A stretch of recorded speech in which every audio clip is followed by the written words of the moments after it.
మా అబ్బాయికి పరీక్షలున్నాయి. నాకు బెయిల్ ఇవ్వండి. నేను పక్కన లేకపోతే ఆయన అసలు చదవడు అని ఒక చిన్న కారణం చేత కవిత ఈరోజు బెయిల్ పిటిషన్ అనేది దాఖలు చేసింది. ప్రతిసారి ఇలాంటి చిన్న చిన్న కారణాలు చెప్పి బెయిల్ అడగడం వల్ల ఏమైతుందంటే జనాల్లో నవ్వుల పాలైపోతుంది ఈ అమ్మాయి.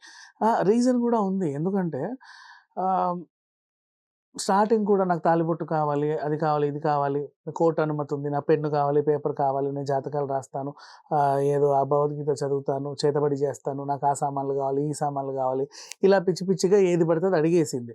దానికి కూడా కోర్టు ఆఫ్‌కోర్స్ అనుమతి ఇచ్చినా జైలు అధికారులు దాన్ని అనుమతి ఇవ్వలేదు. అయినప్పటికీ మళ్ళీ పోరాడింది. నాకు కావాలి, కావాలి, కావాలని తెచ్చుకుంది. ఇప్పుడు మా అబ్బాయి పరీక్షలకి నేను ఖచ్చితంగా ఇంట్లో ఉండాలని చెప్పి బెయిల్ పిటిషన్ ఏసి అదేమన్నా రీజనా? జైల్‌లో ఇంకెవ్వరికీ ఉండరా పిల్లలు? ఇంతకుముందు అరెస్ట్ అయిన వాళ్ళెవ్వరికీ పిల్లలు ఉండరా? వాళ్ళెవరికీ పరీక్షలు రావా? జైల్‌లో ఉన్న ప్రతి ఒక్కరికి గూడా ఒక భార్య భర్తను చూడాలనుకుంటది. భర్త భార్యను చూడాలనుకుంటాడు. అన్న చెల్లిని, చెల్లి అన్నని, తండ్రి కూతుర్ని, కూతురు తండ్రిని ఇలా చాలామంది మిస్ అవుతారు, చూడాలనుకుంటారు. అండ్ వాళ్ళు లేకపోతే ఉండలేరు. కొంతమందికి అనారోగ్య సమస్యలుంటాయి. వీళ్ళుంటేనే వాళ్ళ ఆరోగ్యం బావుంటది. వీళ్ళు జైలుకెళ్ళంటే వాళ్ళు ఇంకా కుంగిపోతారు. అలా అని చెప్పి వాళ్ళు జాలిపడి రిలీజ్ చేయరు. ఆ ఎమోషన్స్ అనేది అడ్డం పెట్టుకొని జైలు నుంచి బెయిల్ కావాలి అని అడగడం ఎంతవరకు సబబు?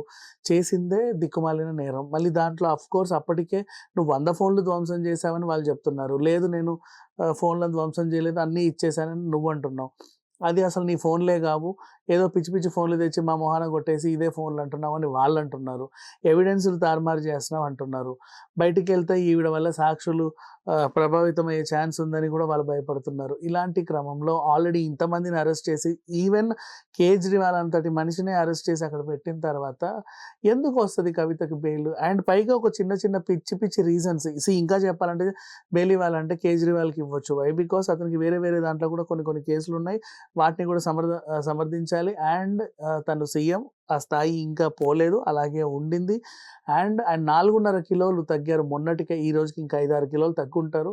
కుంగిపోయాడు మానసికంగా అండ్ హెల్త్ కూడా పాడైపోయింది. ఇన్ని రీజన్స్ చెప్పించి కేజ్రీవాల్‌కి కూడా బెయిల్ తీసుకురావచ్చు. వై? బికాజ్ ఇంతకుముందు స్కిల్ డెవలప్‌మెంట్ స్కామ్‌లో కూడా ఆరోగ్యం బాలేదని డాక్టర్లు నిర్ధారిస్తే మనకి చంద్రబాబు నాయుడు గారికి బెయిల్ ఎలాగైతే వచ్చిందో అదే ఆహ్, తరహాలో వీళ్ళకి కూడా వస్తది. ఇన్ కేస్ అప్లై చేస్తే అది కూడా అథెంటిక్ రీజన్ అయితే. అంతేకాని నేను నా కొడుకుని మిస్ అవుతున్నాను, నా కూతుర్ని మిస్ అవుతున్నాను, నా చుట్టాలను చూడాలనుకుంటున్నాను, నా ఇంటి కాఫీ మిస్ అవుతున్నాను, మా అమ్మ చేతి పప్పు మిస్ అవుతున్నాను, ఇట్లాంటి ఆవకాయ కబుర్లన్నీ చెప్తే బెయిల్ ఇవ్వదు. అది కోర్టు చాలా సీరియస్‌గానే పరిగణిస్తది.